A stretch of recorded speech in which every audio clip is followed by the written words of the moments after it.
The labor movement is not just moving strong in the United States of America, but it's moving, baby. It's moving globally.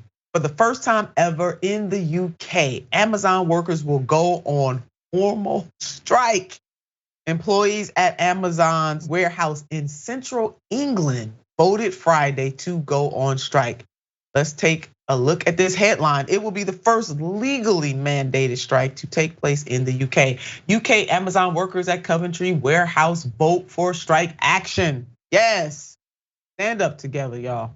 Why are they striking? So glad that you asked. You know we got some answers here on Unbossed. The workers are unhappy with pay. It's like, why does anybody ever strike? It's the same thing. The workers are unhappy with a pay increase of 3%. or 50 pence per hour. Amazon introduced in the summer, which they say fails to match the rising cost of living. They want Amazon to pay a minimum of 15 an hour in their currency. And that is only fair. People got to live. And thank you, CNBC, for that wonderful reporting. The UK has also been hit with inflation. And just like us in the United States of America, inflation is ravaging the entire world.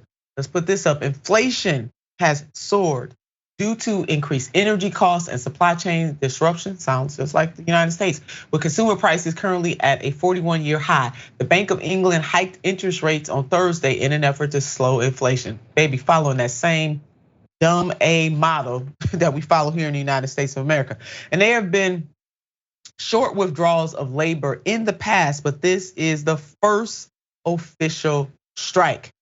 Though Amazon workers in the UK have previously stopped working in August and on Black Friday in November in protest over the summer pay increase, these were spontaneous, unsanctioned withdrawals of labor. So now they are organizing, baby, and doing this together.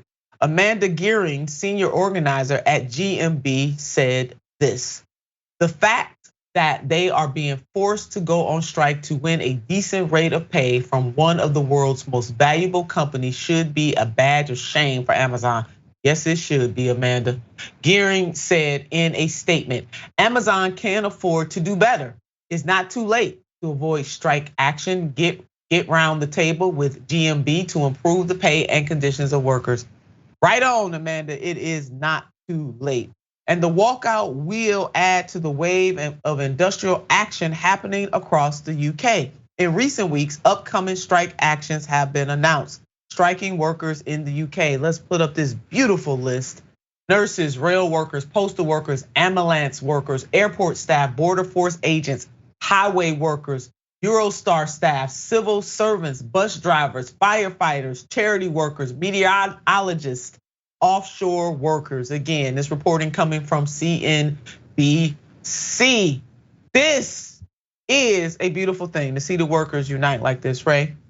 Yeah, absolutely. And I think it's important that you're covering this story because the workers in the UK around the world are dealing with the same thing that the workers in the United States are dealing with. And that's not just when it comes to bad conditions, low pay, and the need for unions to protect them. They're also fighting against media narratives that are demonizing them. So the UK media is running the same types of stories that you see here in the US, talking about how these strikes are gonna impact your family's Christmas or whatever. You're not gonna be able to get your kids presents, but it doesn't ever, include the humanity of the workers that are going on strike. What about the fact that they can't provide for their families these holiday seasons, because of their low pay? What about the people in the UK who can't afford to pay their rising electricity bills? There's elderly folks in the UK freezing to death in their own homes. Like they have a serious problem going on, and the media is still demonizing these workers, and these workers deserve dignity. They deserve to work with dignity. They deserve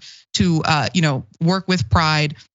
And these corporations are going to do whatever they can to squeeze, any profits out of these workers, while, also, underpaying them, giving them crappy benefits. It's disgusting, but it's really great to see these workers come together and standing up for what they deserve. It really is indeed a beautiful thing. I hate that they have to do this at all, but I'm so glad that they are standing up.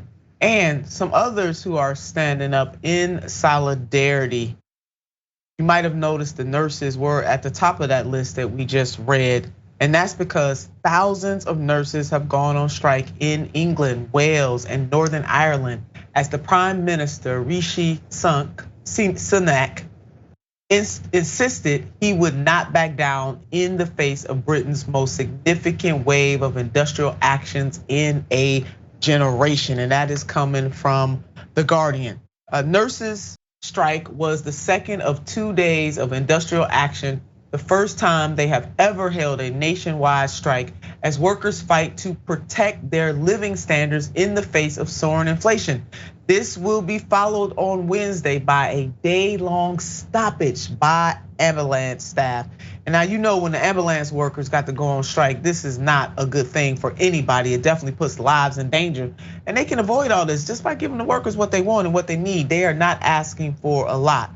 And the nurses are also impacted by inflation, as everyone is impacted by inflation. Let's take another look at what Heather wrote in The Guardian.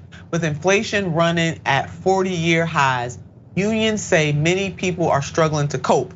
The Royal College of Nursing, RCN, has claimed some members have been forced to use food banks, charity-backed handouts of essential groceries.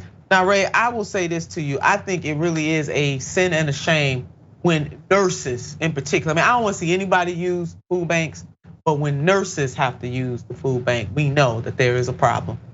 Yeah, and there's this concept of the working poor. So these are people who have jobs, have income, and they can't even afford to feed their families. They go out and they work and they take care of other people. They can't even afford to take care of their families at home. There's nothing shameful about having to rely on these types of programs, but there is something shameful in not paying your workers enough in the first place. Yeah, shameful indeed. But we will definitely keep track of this. All power to the people to create, to quote the great Fred Hampton.